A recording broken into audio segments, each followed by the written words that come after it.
All right.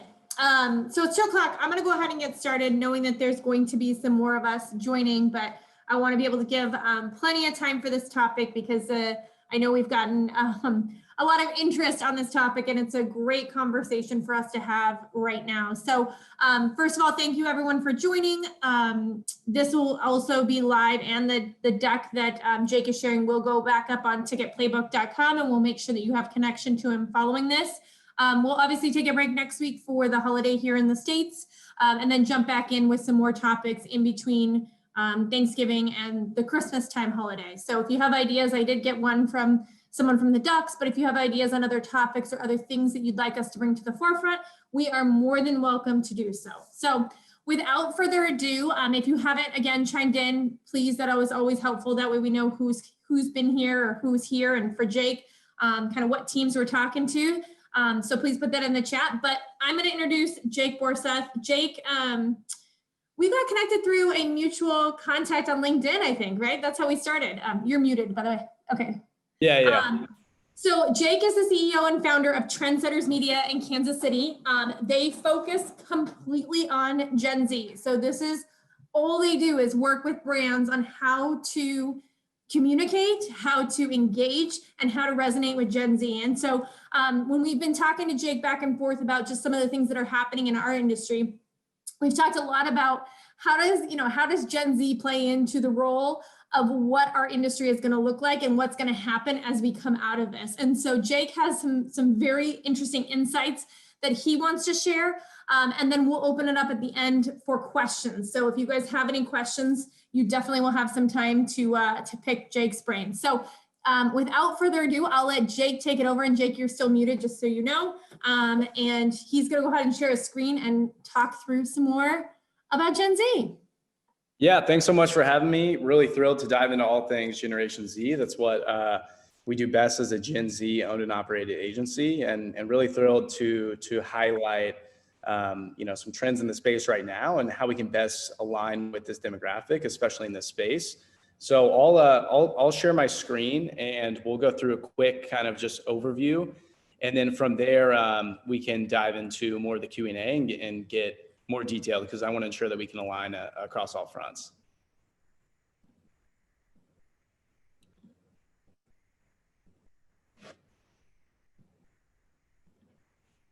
Okay, so to start things off here, the goal of this conversation is going to be really ensuring that you have a great understanding of Gen Z consumers aged right now about 12 to 25. You can look at different reports and it might be different, but that's kind of what we go off of.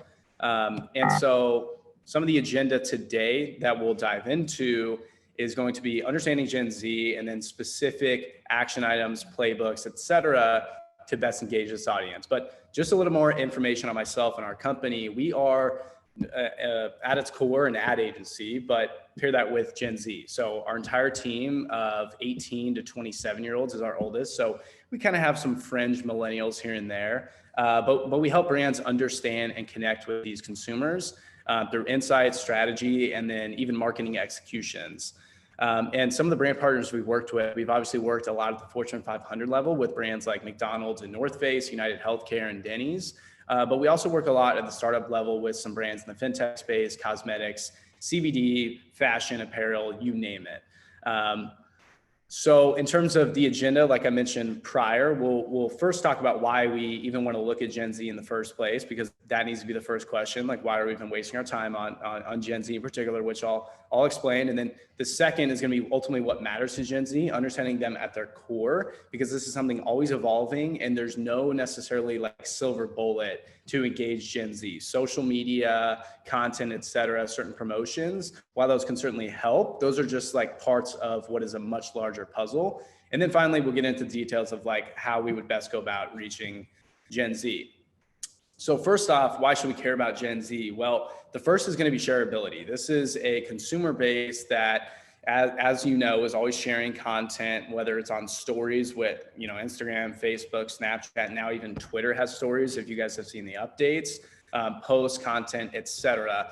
The second is the COVID who kind of question, which is this sad, kind of unfortunate reality that a lot of Gen Z consumers, while they're certainly in support of social distancing and wearing masks and things of that nature, we've also seen a lot of the headlines, and we also see that those that are continuing to go out, still living their social life, tends to be younger consumers. And those that are going to get back to kind of our quote unquote normal are going to be the younger demographics that are frankly fed up with having to stay in and things of that nature, whether that's for the better or worse.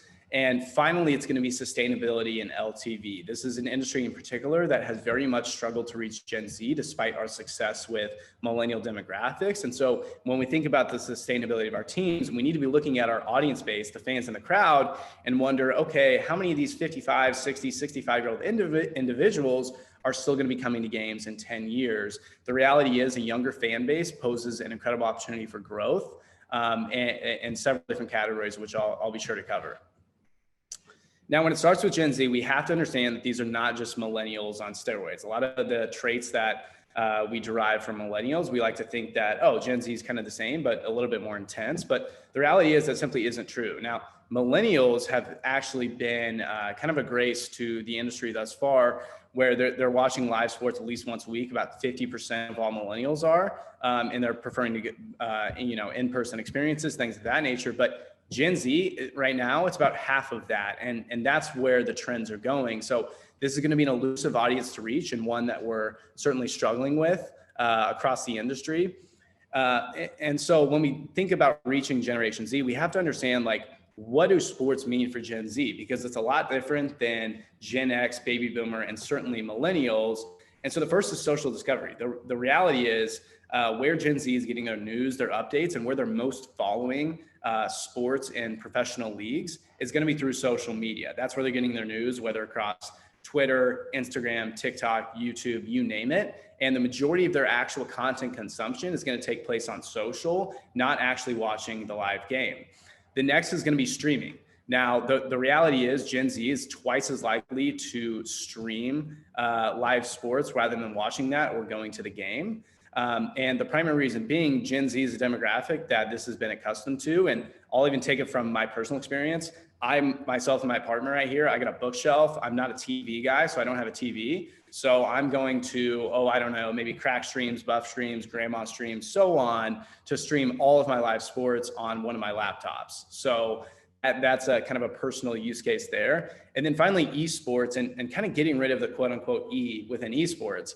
The stigma of gaming that's existed for older generations and even a little bit of older Gen Z simply doesn't exist for younger audiences. My favorite analogy of this is, you ask an older individual that kind of ridicules Gen Z for, hey, you're just watching other people play video games. Well, aren't you just watching other people play sports in the first place, whether it's football, basketball, soccer? What is ultimately the difference? And so for Gen Z, while we certainly treat esports separately and kind of differently, we should view this as a direct competitor, because the reality is it's just like any sport to us. And for an example, the League of Legends World Championship had more viewers, 100.7 million at one point, than the Super Bowl in 2019, just to give you some frame of reference and context there. But while it can certainly look grim in terms of the outlook for Gen Z, this is a generation that the story is still being written, and there's still a chance to engage and connect with this consumer base. The first is that Gen Z, we know, craves experiences over luxury goods, items, et cetera, and the memories that are created from those. And the next is COVID response. What we're already seeing right now, especially in some of campaigns and insights with brand partner North Face, is that we're seeing Gen Z in response to quarantine, COVID, and so on, they're actually getting more active. They're going out, they're looking for more experiences. And what we expect is kind of post-COVID, as things settle down, lockdowns get a little bit more loose. And ultimately, the day that we can potentially get back to a 100% capacity in some of our stadiums and arenas, we expect Gen Z to be the primary driver of that, the first to go out. And we expect their social life in terms of the physical world to really increase even before what we saw prior to COVID. Now, when it comes to winning with Gen Z, we have to position all the details of our teams to best engage them. The first is obviously going to be digital media. Now, I could talk about social media for hours. It's a lot of what we do as an agency, But I think by now, we need to be creating media that engages our fan base, updating them. And I'm sure a lot of the teams here already have existing infrastructure, but we have to always think about how we can go above and beyond in those arenas. The second is the athlete personal brands. What's so interesting about Gen Z in particular, and we sort of see this with millennials, especially in the NBA, is that they're actually far more loyal to the personal brands in the sport rather than sometimes even the team. So for football, maybe that's Patrick Mahomes or Lamar Jackson that I'm a big fan of, but maybe I'm not a huge fan of the Chiefs or the Ravens, especially in the NBA. And you see the craziness happening in free agency right now. What we see is a lot of the fans are just following their favorite players, whether that's LeBron, maybe AD, Kevin Durant, Kyrie Irving. I don't know if he's a favorite player anymore. He kind of says some insane stuff. But the third kind of positioning within Gen Z is going to be gamification. The more kind of unique experiences we can create, gamification happening outside of that. And finally, kind of in coordination with that is going to be gambling, which is obviously another arena in the sports sector that we might not have and maybe legally can't have direct involvement in. There's certainly ways that we can influence, connect with, et cetera. But this is a Gen Z demo that is the very like sports cult following at a young age. While they're certainly not gambling lots of money, sports gambling among young males in particular has been at incredibly high percentages. Now, when you look at data in this, it's a little bit skewed because it doesn't show that. The primary reason being a lot of that is happening illegally through sports bookies and things of that nature. And then the final thing is personified branding. So as a team, being able to create your own personality, not just with your athletes, but also be there, be in the conversation, be talking, be engaging consumers. I think some of the NBA teams on Twitter, I think the Sacramento Kings are a really good example of that. They do an incredible job of having their own like conversation and personality. And if you want to see what this looks like in real life, just check out Wendy's and McDonald's on Twitter and you'll see what I mean. Now, when it comes to reaching Gen Z, we have to look at the micro communities within this because this is a very large cohort that is all at very different life points. And they go through these transitions in such a small time frame in terms of a window. So we have teens. And when we think about teens, what is their desire? Ultimately, their desire is going to be seeing their idols and kind of favorite athletes in action, while the parents that are likely going to be attending or supporting financially to go to actual live in-person games see it as a mutually beneficial reward. This is a lot better than getting them a gift that they're going to forget about or something of that nature, and it's going to be fun and enjoyable for the parent as well. Now, students 17 to 22, students, what they seek social acceptance. And yes, I'll keep it real, they seek an excuse to get drunk. Like the reality is for your student base, a lot of the times this is just another opportunity to have fun, to have party. I know particularly in Kansas City, the Kansas City Royals used to do a student night. It was like $7 tickets. And it used to be one of those things where senior in high school, maybe freshman in college, that was the place to be. And there would be 50, 100, et cetera, people. So you're seeking kind of that social acceptance, being a part of the experience. And then young professionals, 22 to 26, they're seeking social status and a chance to age up. They're just getting into their entry level. They're trying to make a name for themselves at a very young age. And so for them, this is a chance to do something that maybe their parents didn't do as much growing up. Or likely living in the downtown, maybe closer to an arena or a stadium. And so this is a chance for them to kind of level up and almost grow up out of college likely. But it's vital to know the drastic differences between these, because when we look at reaching Gen Z, we need to know that within those categories, there's quite a big difference between them. Now, when it comes to reaching Gen Z in action, a couple of things that I'd be looking at is one, exclusivity. So I know when we're creating promotions, we like to push discounts and food and bundles and et cetera, which can certainly work well. But this is a demographic that if you can push exclusivity, that's going to hit a lot better, even more so than whatever price point we come in with. So creating those unique experiences that they can't get elsewhere. The second is going to be influencers. This isn't something I've seen done incredibly well in this arena, but if you can work in coordination with influencers to have meetups or to have certain exclusive promotions or activities taking place, that'd be a great way to get fans out within the Gen Z realm that might not be going as much for the team, but it's a chance to meet their favorite influencer. And there's been in the past several cases of influencer meetups or influencer campaigns that have worked incredibly well for getting people out to specific locations. And then finally, it's prove it. The reality is Gen Z as a demographic, what they see from a consistent basis from some of their favorite teams is the only promotions that maybe it's a Wednesday night when no one's going to the game anyway, or maybe it's kind of this half-assed promotion that really doesn't resonate with them well. And so I think a lot of teams need to step up and prove that they actually want to win and engage the Gen Z fan base. Now, I know the Gen Z fan base isn't going to make up, the majority percentage of the revenue driving from tickets or concessions within the stadium or arena, but this is a demographic that we know we need to be reaching, and we know we need to get to and ultimately shift and get them, get butts and seats in our stadiums and arenas. And so we need to go above and beyond and prove it, and not just use kind of a one size fits all approach, but really create specific promotions, campaigns, and even creative content, and so on to Gen Z to prove that we actually care about them being there. So for those that are like me and have the attention span of maybe only 8 seconds, which is Gen Z on average, here's kind of the summary for the too long didn't read. The first is Gen Z, it certainly poses an uphill battle. This isn't going to be an easy one. That simple past promotions of the past are going to work specifically well.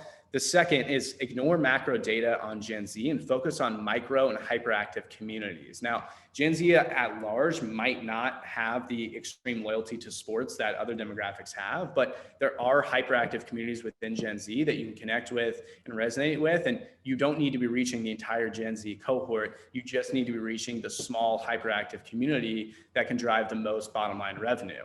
The third is to position the brand, the media, and the marketing all together to engage Gen Z, make it a collective effort from the top down. And finally, and probably the most important note is again, proving it. Prove that you actually want to engage Gen Z, prove that you want to go above and beyond, and prove that they actually matter and mean something to you. So that's all I got right now. Would love to now dive into a Q&A to provide some more contextual examples, because I like to keep things high level and then go into the weeds. And like I said, I'll be sure to share this presentation with Denise following today's kind of discussion. Thank you, Jake. I'll jump in and ask a first question to get us started. So I know we've talked about this before, Jake, but you mentioned influencers. And I think some of us can step back and say influencers, oh my gosh, they cost so much money. We can't, we don't want to spend all this money on influencers because they're really expensive to get them to speak to our brand, and they may not be authentic. So can you speak to, an approach with influencers? Because I know we've talked about micro influencers, and that may be better than, say, a major influencer. And can you explain what that is too? Yeah, certainly. Well, I would define a micro influencer, depends on the platform, but on TikTok, it's someone with less than 1 million followers. On Instagram, typically less than 100,000. So that's what we define as micro influencers. Now, when it comes to getting promotions at low cost, so say you want to reach younger demographics, but don't want to spend a ton of money on ads because they might not be converting, I would look for promotions through micro influencers where maybe they're not coming in and we're doing something special, but we're promoting through them at a local level. But when it comes to the macro influencers, ultimately, if you create a mutually beneficial experience for them, you can get those in at a very low cost. And now, are you going to be able to go out and get Addison Rae and Charli D'Amelio and Logan Paul? Probably not. But could you get some mid-tier influencers that have maybe 2, 3, 5 million followers on a TikTok, or have 500,000 on an Instagram? Definitely. Even YouTube as well. So that's what I'd be looking to do. And then I'd be looking at influencers in the sports arena. So look at popular pages that provide sports commentary, provide kind of their own take, and are pretty much like your ESPN, but for YouTube. There's a lot of those pages out there, and there's a lot of promotions you can run through those. It doesn't just have to be Barstool or Pat McAfee, which are going to be incredibly expensive, but there's so many with maybe they only have 100,000 subscribers, but it's super loyal. They talk about the NBA all the time. That would be an incredible opportunity for a partnership that I think you could do some really good work. And ultimately, again, if you make it a mutually beneficial experience for the influencer as a means for them to grow their base, get something unique from it, that should bring that cost down.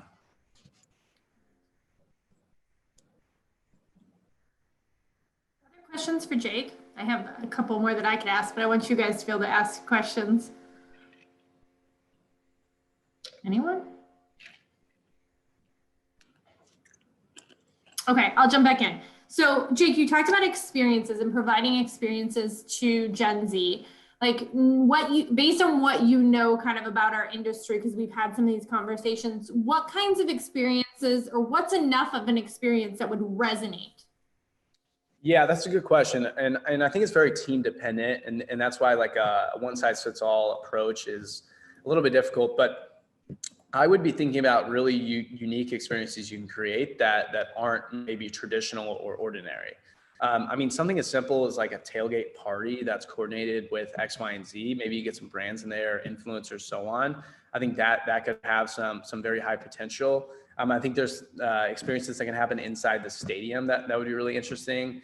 I think maybe it's coming onto the court or coming onto the field early, kind of before the game, or getting a chance to do something with the mascot or cheerleaders or who knows exactly what that is. But I would come up with very much like out of the box promotions and ideas that sell more so the experience and the excitement of it rather than maybe the promotion of some sort of discount or bundle or something that's going to save them dollars. Because at the end of the day, 10, 20, 30% off, like that sounds great to Gen Z, but this is a super financially savvy generation. So they're less prone to kind of fall for gimmicks of that nature in the price range. But if you can give them a unique experience, maybe if it's even one that they apply to even get in and they have to be at the game, and then it's maybe like pulled at halftime, like who knows what it is, but that's probably what I would be thinking about in terms of promotions. One other question that I wrote down is that, like because some of us may not know, but like typically teams are willing to partner with other businesses or organizations in their marketplace.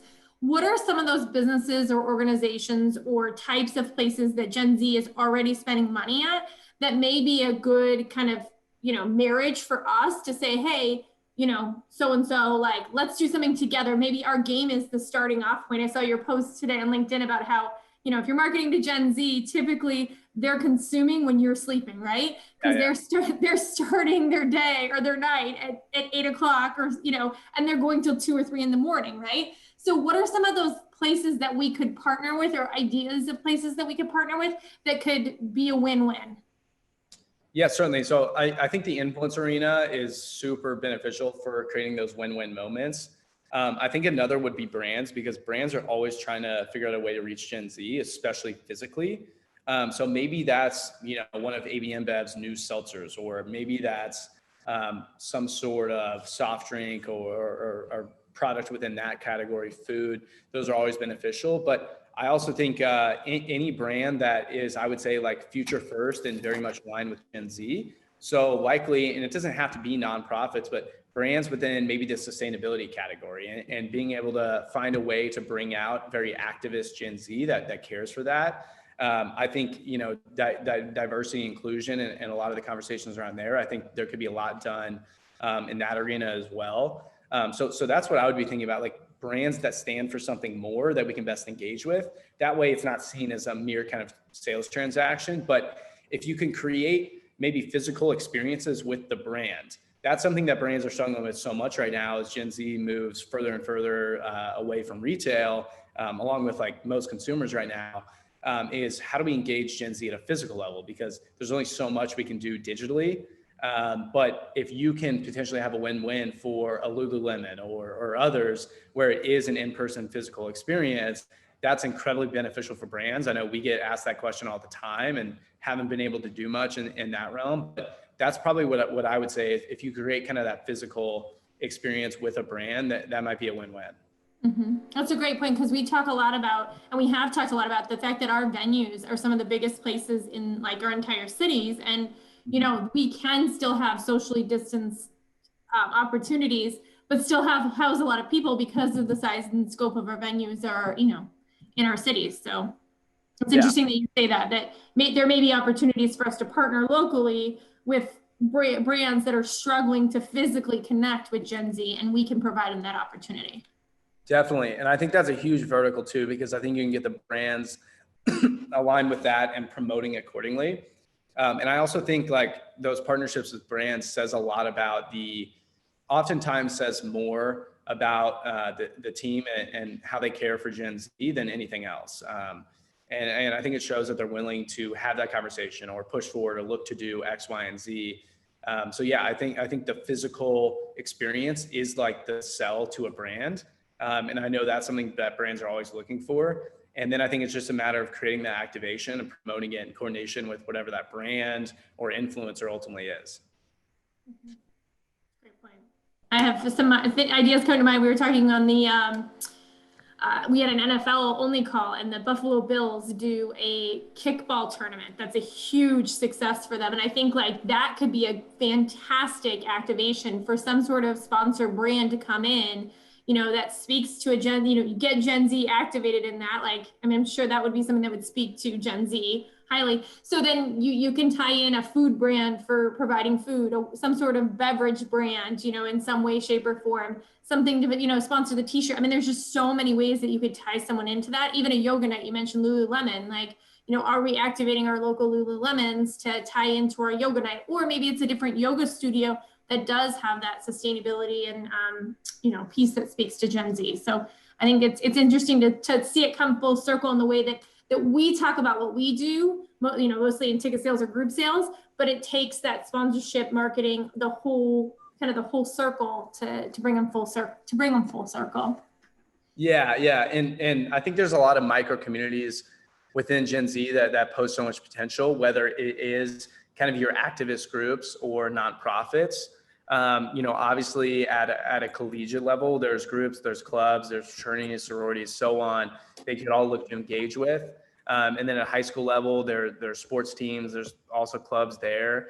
And then there's even maybe like offline communities that don't exist within institutions. You could also look to engage with fans of X, Y, and Z, that you can find a way to mobilize and create that physical experience. Because one of the inherent things that Gen Z has always lacked, but especially now that I think we're going to see a major, I would call it like kind of a whiplash or a response to that kind of flips it, is this lack of physical connection.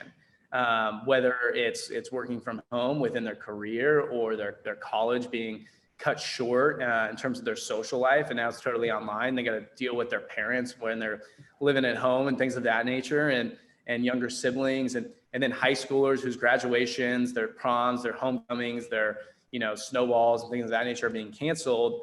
The reality is there's just not a lot of places for Gen Z to physically exist right now, outside of like maybe a house party here or one of the few bars that's open, or one of the few rec sports that's still taking place. And so I think there's so much potential to be able to create those physical experiences, and not just for the interim when they don't have that chance elsewhere, but for the long term, and finding a way to connect people physically. Because I think the trends that we see happening in Gen Z, when I think about like how this all evolves and likely maintains, I think remote working, doing college and high school and things of that nature, sometimes online. Those are things that seem like they're going to stick, whether it's 100%, 50%, or even 25%. And so that lack of physical connection is always going to be there. And so the best way to mobilize that is creating those physical experiences and connections outside that just can't be replicated. And I think that's the leverage point that teams have, is that you're selling an experience that is always inherently emotional. And when we define like what is a fan, stemming from the word fanatic, it derives from that kind of, and it's literally like an insane person when we define like fanatic. And who would go sit in freezing 10-degree weather in the middle of January to go watch the Chiefs lose to the Patriots in a heartbreaking fashion in the AFC Championship and spend $1,000 on the tickets? Well, if you're really passionate about the team, unfortunately for me, I'm going to get sucked into that because my friend makes me go. But in any other scenario, that is absolute insanity. To go stand outside for 5 hours in the freezing cold to go watch other people do something that I don't even enjoy doing that much in the first place. I'm more of a basketball guy. So I think there's just that emotional experience and competitive nature that I think Gen Z can align with so much. And that's just such a bonding experience and moment, whether it's with friends, whether it's with, work communities, kind of student organizations, that really brings people together. And I think that's the bottom line kind of pitch and sell towards Gen Z. Go ahead, Joey. Hey, Denise, thank you. Jake, a lot of the things you've talked about so far kind of circle around like a one event kind of experience, whether it's behind the scenes access or whatever it might be. But can you talk about some ideas that you might have for what kind of a ticket package or membership opportunity that might appeal to Gen Z as well for multiple events packaged together? Yeah, definitely. So within that, I would be thinking about some sort of package that can be created to go to games consistently. And the value that perhaps is derived from that is the ability to connect and engage with that same group on a consistent basis. One of the things that we've seen in response is Gen Z actually for the first time ever planning out when they're going to hang out with friends well in advance, and it's a consistent thing. And something that like my friends have looped me into is like every Wednesday night we're going to do nothing but play the latest video games for 2 hours, and that's going to be it. And maybe we'll drink here and there sometimes, maybe we'll work out, but that's going to be on the calendar locked in. I think that's where the opportunity is bringing that connection. And then I'd be looking at something consistent. I also think it depends on where the stadium and arena is located. Ideally, if it's in a downtown setting, then that poses a much greater value. But being in Kansas City at a personal level, I have the Sprint Center here. We don't have an NBA team or NHL team. Hopefully we get some, but then the actual stadiums for the Chiefs and the Royals is 30, 45 minutes away. So it creates kind of a difficulty there. I don't know if I could be able to handle, weeknights for the Royals all the time. But certainly I think there can be packages created and with the value of kind of bringing that same group together. And I don't think there needs to be, and the reason I say that is because I don't think there needs to be an insane promotion. Obviously, if there's a discount for buying a lot more tickets, that's going to be beneficial. But I don't think it needs to be something incredibly steep that has to be given. I mean, maybe some existing bundles that are likely offered where it comes with some sort of food or snack or drink or so on. But I think that also just depends on the team specifically. I don't know if that helps too much, but that's kind of my take on how we can get that recurring. Definitely does. Thank you very much. Of course. Hey, Jake, maybe expand on that. The discount on tickets, would you say that Gen Z would like to have a monthly payment, or are they willing to pay that cost up front, or how do they want to see that payment plan? I would go monthly payment every single time, and here's why. Obviously myself, founder of a company, we have 25 employees. To this day, I still derive everything back into a monthly payment. I couldn't tell you my annual salary because I'd have to if I were to calculate that, I would have to multiply what I make on a monthly basis. And when I figure out the cost of things, that's what we're doing. And when we hire on new employees, my first thing I say goes into here's what you're going to make monthly, not the actual annual salary. So this is a demographic that translates everything into monthly. So if you can make it a monthly thing, that is immense value. That's actually an incredible idea that I hadn't thought of, but I think that is an incredible way to package it. Good question, Kyle. Hey, Jake, quick question here. I kind of expanded on Joey's question. I think a lot of what you've talked about, maybe I missed something here, but a lot of what you've talked about is getting that Gen Z audience in the building for the first time. After that, I mean, how do you convert them to a loyal fan, throughout their lifetime? I mean, does it really come down to an experience every single time they come to the building, or how do you convert them from a one-time or two-time fan in the building to a long-term fan? Yeah, I think it's a matter of getting them in their physical physically to get that first kind of experience.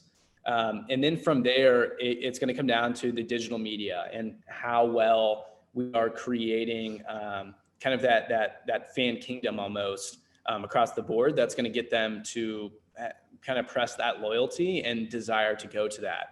I also think there's potential for community building within kind of the fandom at large, where if we can find a way to maybe connect, maybe if we are doing something that is kind of a monthly subscription and you get this many tickets and here's the bottom line cost and here's how we break it out.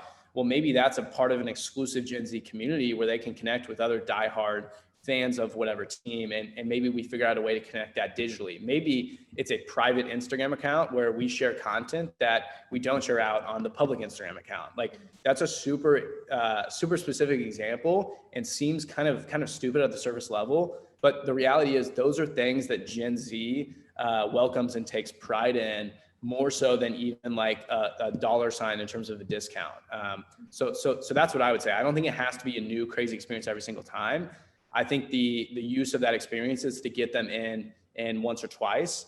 And then from there, it's just a matter of building that relationship, connecting and engaging. And I think if you can create more of that loyalty program, I think that's where you can win big with Gen Z, because I'd be thinking about how I could turn Gen Z into those that are going to be purchasing 25% or 50% of tickets to all of our potential games, rather than just 1 or 2 times here and there. Because the Gen Z fans that are going to come there 1 or 2 times, maybe they're dragged by a friend, maybe they're really not interested, but or maybe if it's the NBA, they just love Russell Westbrook and they want to see the Rockets play in person. This is the only time that the Thunder and Rockets are matching up again.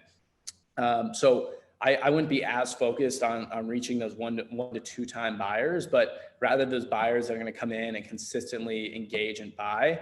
And I think within these promotions you create for Gen Z, you'll see within your communities at a local level that whatever Gen Z cohort is ultimately bubbling up. Maybe it's males aged 18 to 22 that are in some of the local colleges, if maybe you're in a bigger city, that we see are like the diehards. And we figure out that they're all, crazy kind of sports gamblers. And when I say crazy, it's like Gen Z version of gambling. So it's like $20 here and there. And maybe they're the people that, while the game's going on in front of them, they got their fantasy pulled up over here and they got their stats pulled up over here on ESPN, and they're checking all, 14, 15 games going on that night at the same time. So that's probably what I would say, is finding those communities that are going to be most hyperactive. Jake, is there value in when we're communicating, say, a package or, a small night or something, to say that they're going to be sat with other Gen Z? Like if we have a specific area for them, do you feel better that you're not going to be intermixed with everyone, that you're going to be with people that are, your age or like you? Yeah. So a concept that I've always been obsessed with. So, and I included this photo, but I actually went to the University of Kansas for 1 year, and then ultimately left and obviously started the company. But when I was there, it's infamous. They sell it every single time. It's Fog Island Fieldhouse. It's the loudest stadium in college basketball. It is absolute insanity in there, no matter what. And what I love about that is they have their student sections on both ends. They're both going insane, and it goes all the way up to the rafters. And granted, an arena is a little bit smaller, but it's not just the first kind of 20 rows, maybe at like at like Duke, where it's gonna be the first like 20 rows on both kind of horizontal sides. And so what I've always really been fascinated by is, for Gen Z that might not want to be around kind of the crazy, maybe like insane diehard fans within that first few rows on each end, wherever we have kind of our quote unquote like student section or crazy fans, or for Sporting KC here locally, the Cauldron we have. I would be thinking about like, how can we create another section that's younger people, that is like really intense. It's almost like a literal student section where we can map and pair young people together. And the whole idea is maybe they have access to a specific kind of concession that no one else has access to, or maybe it's just that's another kind of student section at a super high level that isn't found kind of anywhere else in the stadium. So I would be thinking about how I could create the uniqueness of the different sections. Yeah, Joey's saying you're sort of talking about a supporters section in the soccer world. So yeah, but it'd be specific to Gen Z. And that could even be really cool, to your point of saying you need to apply for an experience. Maybe this is something, and we did this back in Atlanta way back in the day, and it wasn't necessarily specific to Gen Z, but you could have made it specific to Gen Z, that you had to apply to be a part of this section. And when you apply to be a part of this section, and maybe you were a leader in the section, you got a complimentary ticket. But then people wanted to sit by this section or be a part of this section because of the atmosphere, because of what was going on. So if there's a way to create something like that, even with tying in some local micro influencers, maybe that it could be really interesting. Yeah, I couldn't agree more. And if you make that application on the front end, not just to be a leader, but just to get in the first place. I think that's where now you're pushing exclusivity, that Gen Z is going to, maybe the ticket cost is even higher than the one right over there. That's the same eye level, right? Just because it's a part of that unique experience. I think that's a big one. Like the more we can push exclusivity, and I also think it's kind of comforting for younger demographics that maybe their goal of going to the game is to be crazy or be rowdy or be around their friends, or who knows? I mean, for guys, maybe it's just to run into girls here and there that are also fans of sports, right? Or, for other guys, it's to be surrounded by 50 other dudes that are going crazy and they're just as intense about the play on the field or court as everyone else. So yeah, I think there's a lot of potential there. And I love that application kind of strategy to make it exclusive. Again, it's a simple thing. Go ahead, Kyle. You talked about like a private Instagram account or private social media for these consumers. I guess, when are they consuming the social? I mean, it's different than other individuals consuming social media. So are they like 8 p.m. to midnight, or I guess when's the time to hit them? Yeah. So, and it's really dependent upon kind of the audience you build, and you'll be able to get back in analytics on that. And there's no one size fits all, because, the reality is, when is Gen Z on social media? Well, it's all the time. But it's, and kind of my point on that recent post was about when you have a captive audience. And so, very long story short, like, you're going to have your most captive audience the later it is, because we consider a cinema, so a movie theater, to be the only time we have a true captive, fully attentive audience base. Well, why is that? Because we have one screen lit up, we have very few distractions, we have a very dark room, and so that's when an ad or a piece of content can be displayed best. Well, the reality is, Gen Z at 10 p.m. on most nights of the week, that's them sitting in their room with their phone, with their laptop, with the TV on, something of that nature. So very much engaged audience. Now, in terms of the time, there isn't like an ideal time that has to be had. I would just try to post all the time, as often as possible. And maybe that's existing as a private social media. Maybe that's also existing as some form of group message or group chat, or something. Esports is really doing an incredible job on like Discord. Maybe it's something of that nature, which now gets a little bit more intense. But I think even a simple solution would be like a Facebook group or an exclusive kind of digital comms that you can use to engage that community. Question for you, Jake, on social media, because there's so many channels. You mentioned Facebook. I instantly would not think Gen Z would be on Facebook, but like, what are like in a place where we can create a communication or a two-way communication with Gen Z? Like, what are the top apps, or where should we spend our time? Yeah, so I would be, the number one platform right now that every brand needs to be going into is 100% hands down TikTok. Especially now that we're post like potential ban and things of that nature, and pretty much everything's cleared up there. Assuming we don't have any teams here based in India, in which case I would look at Triller. But TikTok is going to be the number one, and we've already seen some brands do an incredible job on that platform.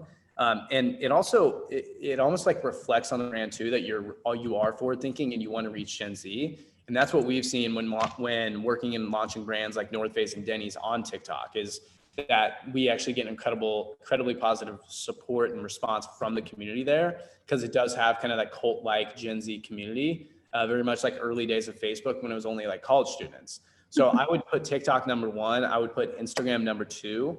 I would put YouTube and Twitter as kind of your number three. And then, from there, I always believe in an omnichannel approach, because I think that's always the best strategy. So I would be pushing Facebook, maybe Snapchat, if you can figure out the best way to use that in terms of getting subscriptions to it. Not like a paid subscription, but the way they subscribe to like influencers or brands. But that's kind of my core social media right now that I focus on. But TikTok right now is the one that everyone needs to be on, because it reflects that your brand is forward thinking. They want to engage Gen Z. And the reach on the platform is just absolute insanity. You're not going to be able to beat it. Awesome. Other questions for Jake? About all things Gen Z? He's the expert. I got Go, another one Joey. for you. Yeah, thank you. You mentioned kind of the attention span a little bit of when how people consume sports nowadays. They have their sports betting going on. They have the multiple games going on at once, where they want to watch all games at one time and stuff. Where most of our jobs is to try to get them to our arena to watch one game at a time. So how should we be adjusting our in-game presentation to where our fans can keep track of multiple games going on at one time, as compared to trying to balance out, hey, pay attention to our sport as well, like the one you're actually trying to see here in person. But at the same time, we want to cater to you that you might be looking at your phone for other scores, other highlights, other updates and stuff as well. And how should we be tailoring the in-game presentation to kind of cater to that as well? Yeah, that's a great question. And I don't know the specific answer. I think showing other scores, I know the MLB does a really good job of that, where they're showing the scores of all the other games all the times. But in terms of like an in-game presentation. But the other thing I would be thinking about is where social media is following along, like the team social media, where that's following along with the game and the updates.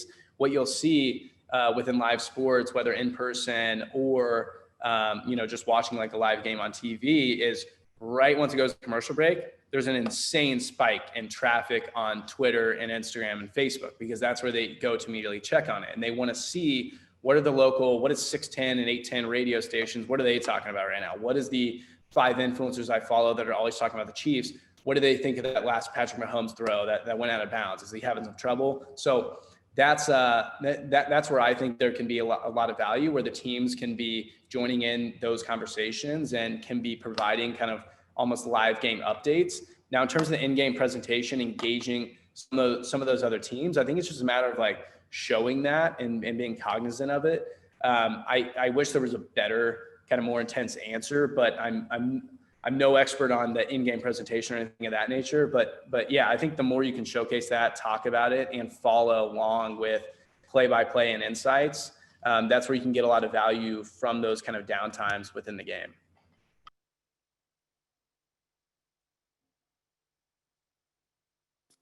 Here's another question. You mentioned Discord as a method of communication for Gen Z. Do you know of any teams or brands that have been successfully using Discord as a place to build a community? So I couldn't tell you a sports brand or team off the top of my head on Discord. I'd have to do some more research on that.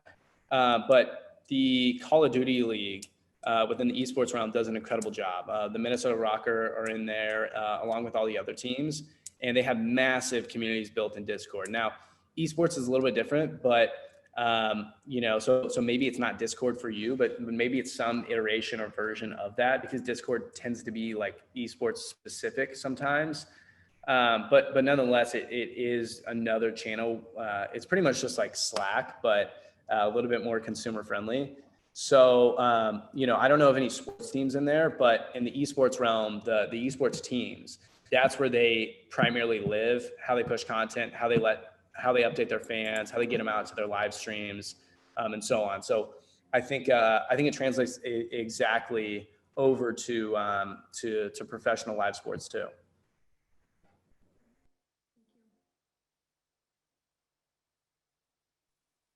Any other questions for Jake? You were saying, Jake, that the Gen Z crowd is typically not interested in luxury, but I'm wondering if there is a sub-segment that is willing to pay a higher cost for an experience. And I say this because at Spinzo now, we're working with a lot of NBA teams trying to help them sell their suites, because a lot of companies are going to defer their suite deals. And so a lot of suites are going to be available to sell to individual fans. And it's really nice for social distancing because they're all separate. So they could be, separate pods of 10 people. I'm wondering if there's any play there for Gen Z. It'd be a higher cost experience, but it would be very exclusive. Yeah, I think there'd be a lot of potential and it's likely not going to be the individuals themselves purchasing, but I could see a good number of Gen Z getting together to all go in on it, making that kind of the go-to spot. Yeah, I see a lot of potential there for Gen Z male demographic that kind of want that social status and approval within the sports realm, pushing towards that. And who knows, maybe it's like a date night spot and you got 5 guys and they got to all bring a date, or maybe it's like a fraternity or sorority kind of teaming up, getting it together or like a new startup down the street that's looking for something of that nature. So yeah, I think in terms of luxury, there's certainly like at large, like the Gen Z demographic isn't going to lean towards that, but because you're only selling a couple suites here and there, I mean, we're talking about like 10, 20, 50 individuals. There's bound to be some very luxury Gen Z consumers there. And I think if you can make it like a bulk purchase working together, then that's where I think you could really attack that demographic. Great. So with like the nature of the environment that we're currently living in with COVID and everything, we're going to have to do a lot more virtual events at sporting arenas because we're not going to be able to have a packed building this year. Do you have any ideas of what kind of the Gen Z is looking for in terms of like a virtual event? I mean, you said exclusivity, and obviously we can offer that, but like what kind of event should we be hosting? Great question, Ellie. Yeah, that's a great question. And I want to make sure I have clarity on that. So in terms of virtual events, would this be similar to the NBA and being able to like live stream from the court and be in like that fan section, or is this outside of the game? I mean, like it could be inside of the game, it could be outside of the game. I don't know if necessarily all of us here have the space and the technology to be able to have something similar to the NBA bubble, mostly because that was set up in the bubble for us.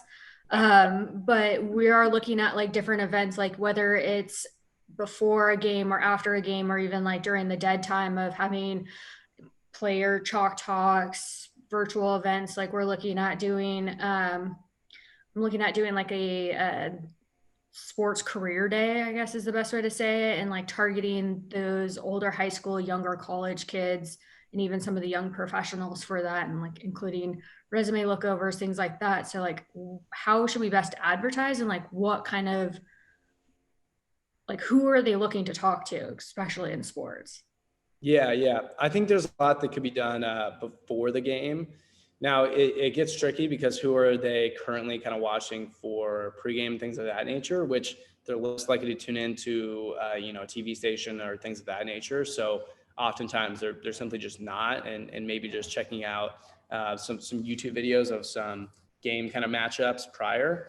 But I would also think like post game, something around like being able to engage within interviews and the conversations that happens after, and not relying on that to be done through ESPN or things of that nature. And if they were able to tune into that live, I think that would be incredibly interesting. And then I think throughout the week, even creating opportunities for younger fans to tune in and check out within a live setting, things that are happening throughout the week as a way of kind of hyping things up. If of course you're in the NFL, but in the NBA, I think that looks a little bit different.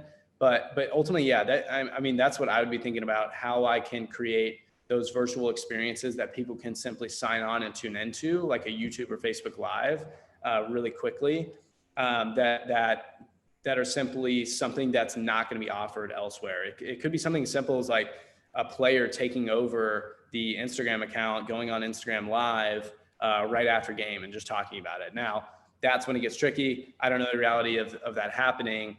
But any sort of unique experience you can create, I think is gonna be the winner. And then having those be accessible in a very easy function.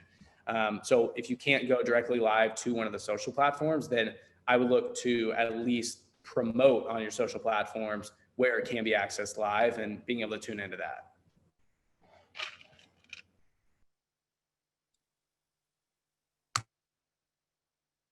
These are all great questions, you guys. Any other questions for Jake? No? I'll chime in again. Go, Kyle, you got him. Yeah, I'll chime in again. I'm assuming online purchases for these people, or getting them on the phone. Maybe not the best to talk on the phone call, but texting, I guess. What's your DMs? Like, how are you getting to these people? Yeah, so I think if people could DM these social accounts and be able to do things of that nature, I think that'd be beneficial. Perhaps you even create like a separate account, like Chiefs_tickets, and you're able to DM that and then coordinate things of that nature. But when it comes to like reps and things of that nature, at bottom line, you're going to have to avoid phone calls as a generation that just has to avoid phone calls. One of my favorite tweets, like of the entire year this year, it really explains this best, but it's like Gen Z will have an iced coffee in the morning, not eat anything all day, go protest and throw tear gas canisters back at the police, and then go to 2 separate jobs while they finish their class, but then still be afraid to call the doctor. So it shows like the fear of jumping on a phone call is so high. So if you can go towards text, DM, that's going to be probably the best route.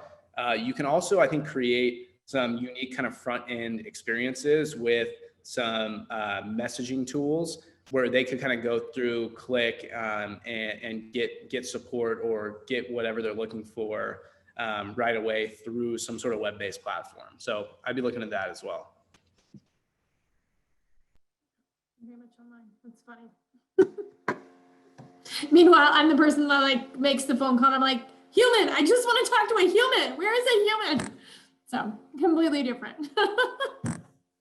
Yeah, if I can avoid a phone call at all times, I will do so. I don't know why with this demographic. Maybe it's because we got phones really early, and in my experience, at least, it was like mom would call me every 30 minutes if I was somewhere else. So maybe I just try to, I totally didn't get that call. But yeah, it's an extreme fear. Don't understand why, but it's a fear nonetheless. So whenever you can move towards text, DM, other digital conversations, it's better. And honestly, from a rep perspective, from my experience in sales, at least, like I always prefer to get people on the phone, but in terms of scalability, you can scale those digital conversations a little bit better. Hey, Jake, taking that one step further, how do they buy tickets? Are they going to go to a team's primary website? Are they more inclined to go to a StubHub or secondary market, that kind of thing? Phone versus computer, how are they going to buy tickets and actually close the deal most likely? Yeah, that's a great question. And I'm sure the Spenza team has more specific data on this than myself. I can say from what I've seen, it seems like ticket providers tend to be the point of purchase first and foremost, unless it is something along the lines of like a loyalty or purchasing multiple tickets. Now what I've really tried to figure out is how on the back end, in terms of like that purchase point, how you can create some sort of system where perhaps it sends out a link to all the individuals that are going to be going, so they can pay independently rather than someone in that group having to upfront the cost, where Gen Z with a low disposable income might not be able to front, $400 for the 6 tickets they just bought. So that's what I would say in terms of point of purchase. I would assume, and obviously like Spenza has incredible capabilities for that, which is why I find that particularly like interesting and beneficial. But that's what I would say, like typically probably going to the actual websites that, the actual like Ticketmaster and others, those direct websites. So I think if you could do more promotions on social to get tickets. Right now, I don't know if teams do enough of like the hard sales on social media. It tends to just be content, value, which is great. But I think it also needs a promotion of tickets. Like, hey, ticket, $39, purchase it right now. We have this many left. We'd love to see you at the game. This is who we're matching up against, and so on. I think that's, and being able to swipe up and purchase right away. It's interesting that you say that, Jake, because I sat on both the sales and the marketing side at the Atlanta Hawks. And again, this was 4 or 5 years ago, but it was like, no, like in the marketing department, we were like, no way, we're not promoting tickets. People are not buying on social. And now 5 years later, it's a totally different ballgame, right? It's changed so much. And I think to hear you say that, and to hear you say that, I think some people don't think in some of our markets that we actually have tickets to sell. I think with some NFL teams and some other teams, that have big brands, say, hey, locally here in Michigan, like, the Red Wings, like some people may not think they have tickets to sell because they're thinking, oh man, they won so much so long ago, whereas now they really do have tickets to sell. So I think to your point, it's important for us to make sure that we share that. Definitely. I mean, I can tell you from experience too, especially this year when capacity isn't, near 100%, even the ones with low capacity, it seems like that some have even struggled with sales of that. Yet when I had conversations with some of our Gen Z community, they were so confused by that. Obviously, then I kind of explained that, ultimately why. But I can tell you that's a demographic that would have loved to jump at that opportunity. I just don't think it's promoted. And I think that's part of the problem. And I think there's a fear that if we promote that, we're being inauthentic and we're not, we're not doing right by fans. But I see it as the opposite, because the reality is, like, people that are loyal fans and following us actively on social, they're not going to be offended by us saying that there's $10 off the ticket right now. I mean, yeah. Totally great point. Any other last questions for Jake? I want to be respectful of his time and all of your time. No? Awesome. Well, thank you, Jake. We truly appreciate you spending your time coming to chat with us. If anybody wants to connect with Jake, we will have his information on Ticket Playbook.